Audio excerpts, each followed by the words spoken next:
Hello students, इस lecture में, इस वीडियो लेक्चर में हम देखेंगे इस प्रोजेक्ट के बारे में जो कि आपके बीटेक फाइनल ईयर स्टूडेंट्स के लिए एक इम्पॉर्टेंट प्रोजेक्ट के लिए ऑप्शन रह सकता है। या आप फाइनल ईयर का प्रोजेक्ट बना सकते हैं। जो ट्रिपल ई के स्टूडेंट्स हैं, इलेक्ट्रिकल एंड इलेक्ट्रॉनिक्स या इंस्ट्रूमेंटेशन के स्टूडेंट्स हैं, जिन्हें स्मार्ट ग्रिड कंट्रोल में इंटरेस्ट है, वो इस प्रोजेक्ट और इस रिसर्च पेपर का हेल्प ले सकते हैं और आपके सिमुलेशन को मैटलैब में आप बना सकते हैं, है ना। तो देखते हैं फेज़र मेजरमेंट। इस रिसर्च पेपर को हम पहले देखते हैं, पढ़ते हैं और समझते हैं ये रिसर्च पेपर किस बारे में है। ठीक है, फेज़र मेजरमेंट यूनिट मॉडलिंग, जो भी हमारी फेज़र मेजरमेंट यूनिट है ना, ये एक टेक्नोलॉजी है, एक बेसिक कॉन्सेप्ट है जिसके थ्रू फेज़र को मेज़रमेंट करके, जो फेज़ होता है हमारा, है ना, उसको मेज़र करके हम फॉल्ट डिटेक्ट करते हैं हमारी ग्रिड लाइंस में। जो हमारी ट्रांसमिशन होती है, एक जगह से जनरेट होती है एनर्जी, दूसरी जगह ट्रांसमिट होकर वहाँ पे लोड होता है, और बीच में ट्रांसमिशन लाइंस होती हैं जैसे यहाँ पे 1800 किलोवाट की बिजली जनरेट हुई, इसको स्टेप अप करके 24,000 किलोवाट में जनरेट किया जाता है। बाद में और बड़ी ट्रांसमिशन लाइन पे ट्रांसमिशन के लिए और स्टेप अप किया जाता है, बाद में इसे स्टेप डाउन करके हम होम अप्लायंसेस के लिए यूज़ कर सकते हैं। लेकिन कई बार जो है यहाँ पे ट्रांसमिशन लाइन में फॉल्ट अकर होती है। फॉल्ट कैसी हो सकती है? या तो रिले जो है ट्रिप नहीं हो रहे होते हैं, या बिजली या पानी या वेदर के डिस्टर्बेंसेस से हमारी लाइन जो है आपस में कोलैप्स हो जाती हैं। तो इन सभी जो भी फॉल्ट्स होती हैं, इनके अलग अलग क्लासिफिकेशन हो सकते हैं, है ना, कि हमारा जनरेटर काम नहीं कर रहा है या कैसी अकर है, उसको क्लासिफाई किया जा सकता है। तो इस फेज़र मेजरमेंट यूनिट के थ्रू हम इसकी मॉडलिंग करेंगे और इसको मैटलैब में सिमुलिंग के थ्रू मॉडल करके इसके फॉल्ट्स को हम क्लासिफाई कर सकते हैं या फॉल्ट को डिटेक्ट कर सकते हैं कि हमारे पूरे ऑल ओवर इंडिया में किस ग्रिड पर या किस लाइन पर या किस लोकेशन पर वो फॉल्ट अकर हुई है। ठीक है, तो ये प्रोजेक्ट है हमारा, ये रिसर्च रिपोर्ट जो है फेज़र मेजरमेंट यूनिट मॉडलिंग कर रहे हैं फॉर वाइड एरिया मॉनिटरिंग। बहुत बड़े एरिया, जैसे मान लीजिए यूपी और मध्य प्रदेश और हमारा बिहार का जितना भी ट्रांसमिशन लाइन है, जो भी एनर्जी का, इलेक्ट्रिकल एनर्जी का प्रोडक्शन हो रहा है, उसकी फॉल्ट अकरेंस को हम वाइड एरिया को मॉनिटर करें। And smart grid control using distributed energy sources, और स्मार्ट ग्रिड को कंट्रोल करके हम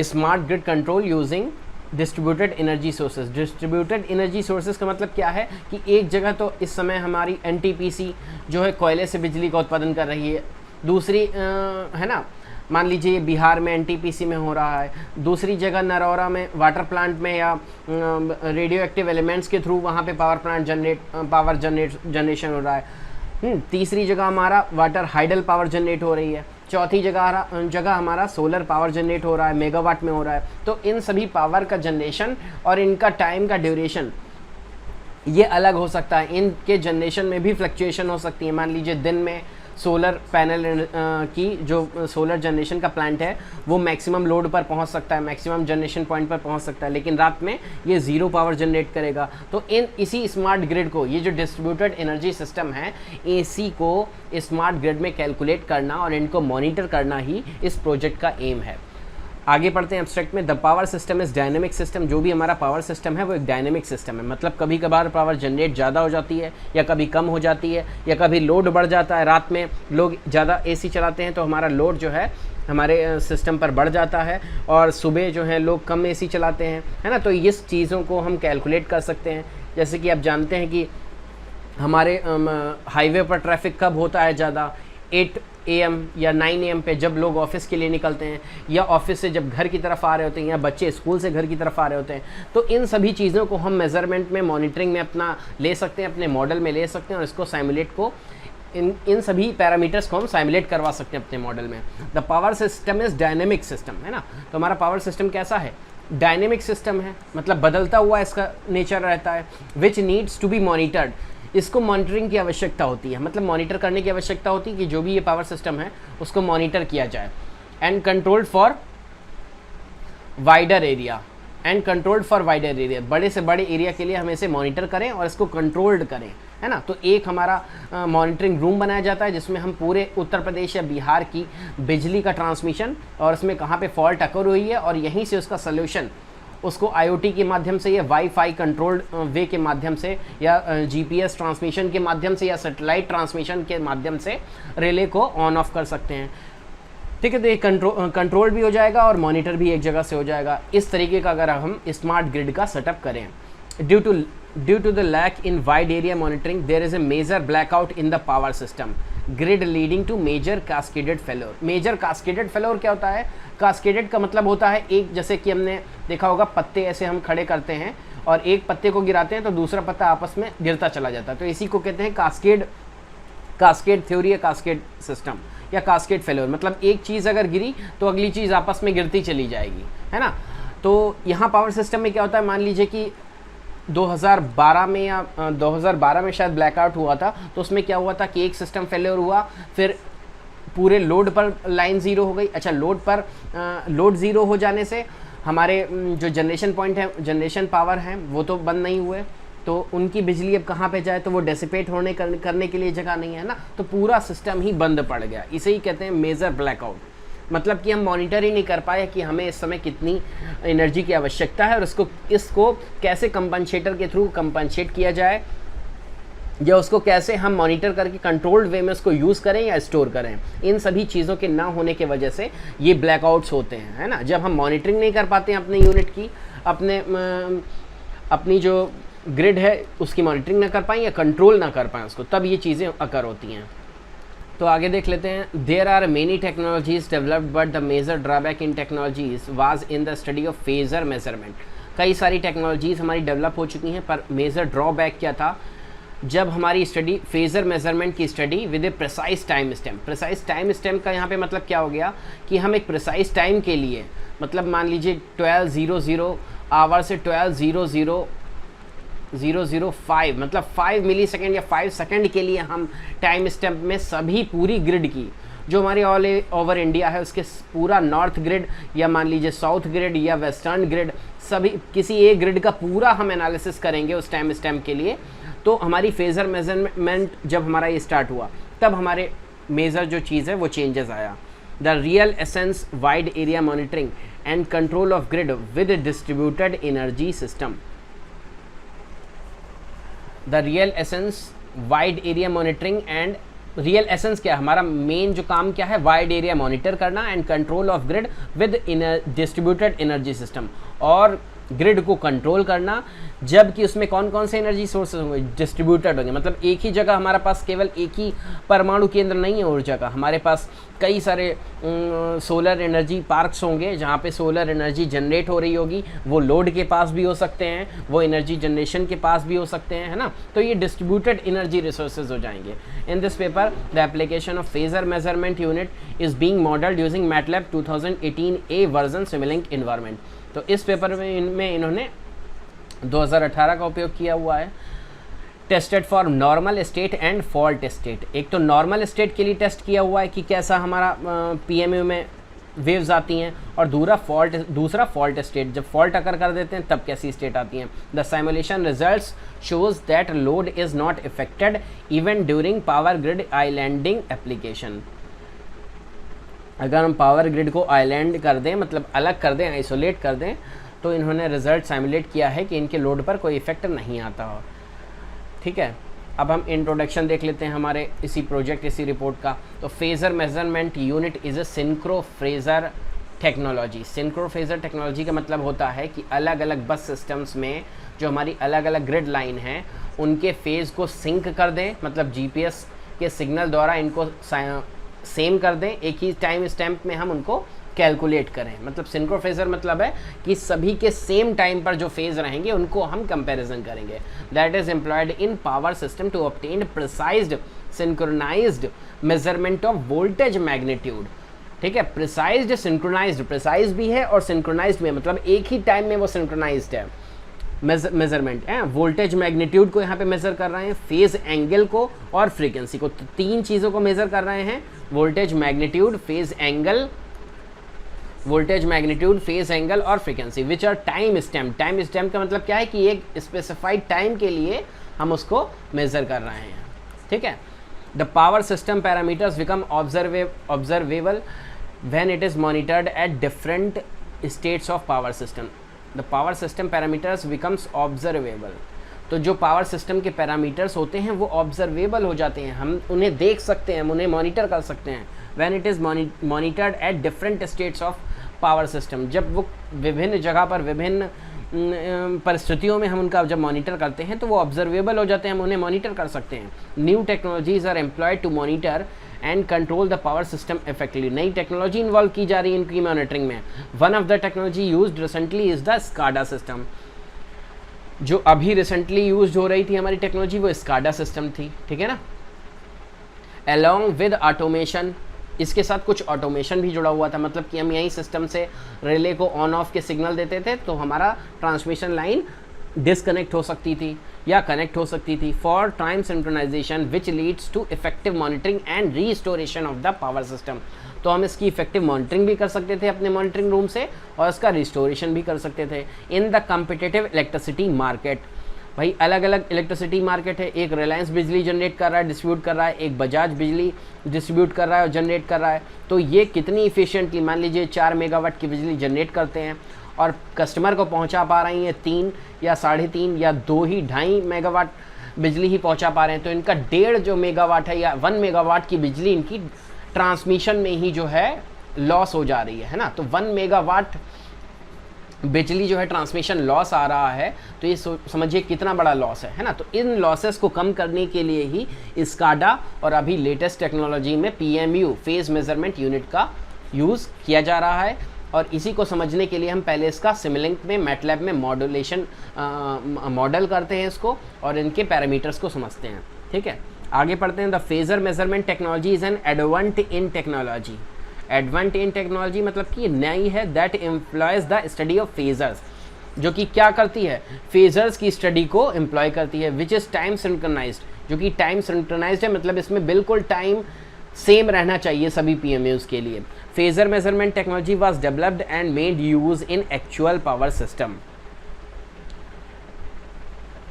ये एक्चुअल पावर सिस्टम में यूज़ की जा रही है। The North American synchrophasor initiative made an effort to introduce synchrophasor technology globally. तो जो North American synchrophasor initiative था, ये जो इन्होंने क्या किया, एक एफर्ट लगाया ताकि ये जो टेक्नोलॉजी है सिंक्रो फ्रेजर टेक्नोलॉजी, इसे ग्लोबली तरीके से इसको स्टैंडर्ड किया जाए और सभी को इसका बेनिफिट दिया जाए इस नॉलेज का। It is very important to know the various operational paradigm of the power system. It is very important to know the various operational paradigm. ये हमारे लिए बहुत ही ज़रूरी हो जाता है, आवश्यक हो जाता है, ताकि हम कई सारे वेरियस विभिन्न प्रकार के operational paradigm of the power system employing recent technologies that are secure and efficient, है ना। तो इन सभी चीज़ों को हम पढ़ें, ये हमारे लिए ज़रूरी हो जाता है और इनको जानें कि क्या क्या चैलेंजेस और क्या क्या सिक्योर और एफिशिएंट हम इन्हें इसको पावर सिस्टम को कैसे बना सकते हैं, इनको जानना हमारे लिए आवश्यक है। इसका मतलब ये है, the electric transmission system transmit electric power from the grid to the load centers.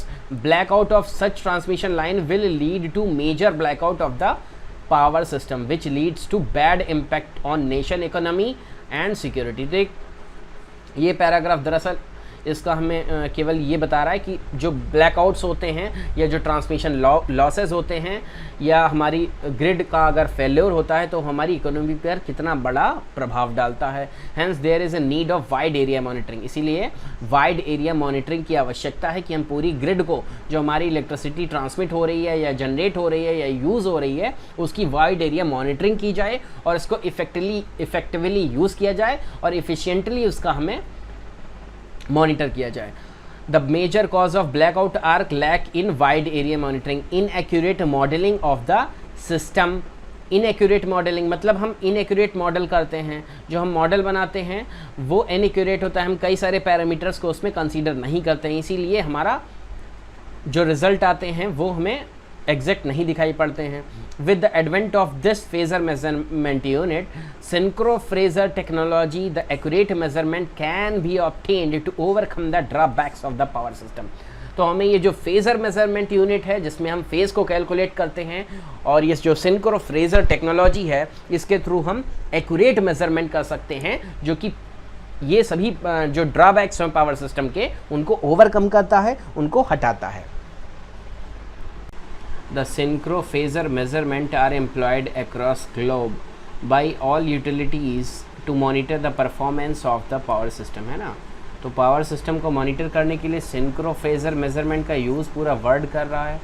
The measurement obtained by synchrophasor और phasor measurement unit और the real time and are time stamp. तो जो ये synchrophasor के द्वारा जो यूनिट ऑब्टेन्ड होती हैं, मेजरमेंट ऑब्टेन्ड होता है, वो रियल टाइम होता है, बिल्कुल एग्जैक्ट उसी टाइम पर होता है जिस पर हमें टाइम स्टैम्प पे चाहिए होता है, और टाइम स्टैम्प्ड होता है। मतलब कि इसमें जो सैटेलाइट बेस्ड टाइम होता है, जिसे हम बिल्कुल एब्सोल्यूट टाइम कहते हैं ना, एब्सोल्यूट टाइम जिसे कहते हैं, उस टाइम ड्यूरेशन का टाइम स्टैम्प होता है। मतलब ये बिल्कुल पूरे वर्ल्ड में सिंक्रोनाइज्ड रहता है अगर हम इसको मेज़र करते हैं PMU टेक्नोलॉजी के थ्रू, synchrophasor के through, with precise time stamping the various parameters such as voltage magnitude, current magnitude, है ना, voltage magnitude, current magnitude, frequency और rate of change of frequency, है ना, magnitude, frequency, rate of change of frequency, rate of change of frequency, मतलब जिस change पर frequency change हो रही है, जिस रेट पर फ्रीक्वेंसी चेंज हो रही है उस रेट को भी ये मेज़र करेगा कि मतलब किस फ्रीक्वेंसी पर चेंज हो रही है frequency, rate of change of frequency and phase angle measurement at various location of power system are obtained, है ना। वेरियस जगह के वेरियस लोकेशन के इन सभी चीज़ों को मेज़र किया जाता है with new advancement in global positioning system. जो हमारा GPS है, इसकी नए एडवांसमेंट का हम यूज़ करते हैं, और remote monitoring and control of smart grids are made possible. ठीक है, तो समझ गए होंगे आप। Traditional technology are need for new measurement and monitoring technology. तो जो अभी तक की हमारी ट्रेडिशनल टेक्नोलॉजी थी, उसको अब आवश्यकता है कि हम उसको नए तरीके से उसको मॉनिटर कर सकें, जिससे कि हमारे लॉसेस जो हैं वो कम से कम रहें, है ना, कम से कम रहें। The current and voltage signals are obtained from the respective current and potential transformer. तो करंट ट्रांसफार्मर, तो एक मेन टर्म आ गया है करंट ट्रांसफार्मर, और पोटेंशियल ट्रांसफार्मर के थ्रू हम करंट और वोल्टेज सिग्नल को ऑब्टेन करते हैं। The analogue data thus obtained is send to SCADA system. फिर जो एनालॉग डेटा होता है उसको SCADA सिस्टम में सेंड किया जाता है। Are monitored by energy management system, फिर ये मैनेजमेंट सिस्टम द्वारा मैनेजमेंट किया। The output data rate of 4 to 6 second. तो इसका जो आउटपुट डेटा रेट होता है ये 4 to 6 सेकेंड होता है, जो कि बहुत ही ज़्यादा है। मतलब ये 4 to 6 सेकेंड के अंतराल पर सिस्टम को मॉनिटर करता है। There are disturbances and we need to study those disturbances और post disturbances behaviour, then probably 4 to 6 seconds is of a longer duration and the data is not obtained at a faster rate। तो अगर हमें किसी problem या disturbance को अकर करना है तो इसमें हमें पोस्ट डिस्टर्बेंस बिहेवियर का एनालिसिस करने को मिलता है, किसमें, SCADA सिस्टम में। और ये 4 to 6 सेकेंड के लिए होता है, लॉन्गर ड्यूरेशन के लिए। इससे लॉन्गर ड्यूरेशन का अगर कोई डिस्टर्बेंस होगा तो वो इसमें रिकॉर्ड हो पाएगा, ताकि इसलिए इसमें फास्टर रेट जो है हमें वो मिल नहीं पाती है। We loss the data and we can not capture dynamic operation of the power system. हम डेटा को लॉस कर देते हैं और हम इसमें डायनेमिक ऑपरेशन को रिकॉर्ड नहीं कर सकते। तो यही सब बातें हैं, आप इसको स्क्रीनशॉट लेके पढ़ सकते हैं इस पेपर की। इसमें SCADA सिस्टम के बारे में बताया गया। अब अगला पॉइंट देख लेते हैं। Third important point is the phase angular measurement. The SCADA system is a scalar technology, है ना, ये स्केलर टेक्नोलॉजी है। मतलब इसमें स्केल और दिशा जो चीज़ें हैं उनका भी इसमें यूज़ होता है SCADA सिस्टम में। Which could provide only the magnitude of electrical quantities, magnitude provide करती हैं ना। ये स्केलर टेक्नोलॉजी है, मतलब वेक्टर टेक्नोलॉजी नहीं है। यहाँ पर फेज़ जो है, फेज़ का यूज़ नहीं होता है SCADA में, ये स्केलर है, मतलब अदिश राशि की टेक्नोलॉजी है। इसमें वेक्टर का यूज़ नहीं होता है। Only the magnitude of electrical quantities, ये केवल मैग्नीट्यूड मेज़र कर सकता है, इसमें फेज़ का मेज़रमेंट नहीं होता, मतलब वेक्टर क्वांटिटीज़ का मेज़र नहीं होता है। स्केलर टेक्नोलॉजी है। For an AC network magnitude and phase angle both are equally important. If angle study is neglected और left out it may lead to wrong monitoring of the data, है ना. तो इस काडा में क्या था, रॉन्ग मॉनिटरिंग भी हो सकती थी. तो द पावर इक्वेशन हम देख लेते हैं. पावर इक्वेशन कैसी हो सकती है. The power equation is represented as P12. P12 का मतलब क्या हो गया, पावर दो वोल्टेजेस के बीच में या दो वेव्स के बीच में या दो साइन वेव दो फेज़ के बीच में, ये पावर का फॉर्मूला हो गया P12. V1 V2 sign Sai 1 minus psi 2, है ना. पहले तो वोल्टेज को मल्टीप्लाई करेंगे, फिर दोनों के जो फेज़ होंगे साई 1 और साई 2 को डिफरेंस जो होगा उसका साइन मल्टीप्लाई करेंगे और इसके x1 फैक्टर से हम डिवाइड कर देंगे. तो दो फेज़ के बीच का जो पावर ट्रांसमिशन हो रहा होगा, 1 और 2 फेज़ के बीच से जो पावर ट्रांसमिशन हो रहा होगा, इसका हम कैलकुलेशन इस इक्वेशन के थ्रू कर सकते हैं. जो पावर इक्वेशन है वो क्या हो जाएगी, P12 V1 V2, जो भी हमारा वोल्टेज 1 का मैग्नीट्यूड रहेगा, वोल्टेज 2 का मैग्नीट्यूड रहेगा, उसको मल्टीप्लाई करेंगे, उनके दोनों के फेज़ को का डिफरेंस का साइन जो है वो मल्टीप्लाई करेंगे, है ना. फिर उसके बाद इसे x1 से डिवाइड करेंगे तो हमारा पावर आ जाएगा, है ना. क्योंकि अगर हम सेम फेज़ के दो सिग्नल ले लें तो उस इंस्टेंटेनियस टाइम पर हमें वोल्टेज का डिफरेंस नहीं मालूम पड़ेगा, हाँ, वो सेम वोल्टेज रहेगा. और मान लीजिए दोनों का फेज़ बिल्कुल 180 डिग्री डिफरेंस पे होंगे तो वहाँ पे हमें ज़ीरो वोल्टेज मिलेगा. और जबकि हमें फेज़ कैसा चाहिए कि एक टाइम पर फेज़ ऐसा रहे और उसके अगले टाइम पर दूसरा फेज़ जो है अगला बढ़े, तो हमारे टाइम ड्यूरेशन में फुल पावर मिलेगी, है ना. तो इसीलिए फेज़ जो है, फेज़ कैलकुलेशन इंपॉर्टेंट रहती है. अगर फेज़ गिवन टाइम पर दोनों 180 डिग्री का डिफरेंस होगा तो वहाँ पर हमारी पावर ज़ीरो हो जाएगी, है ना.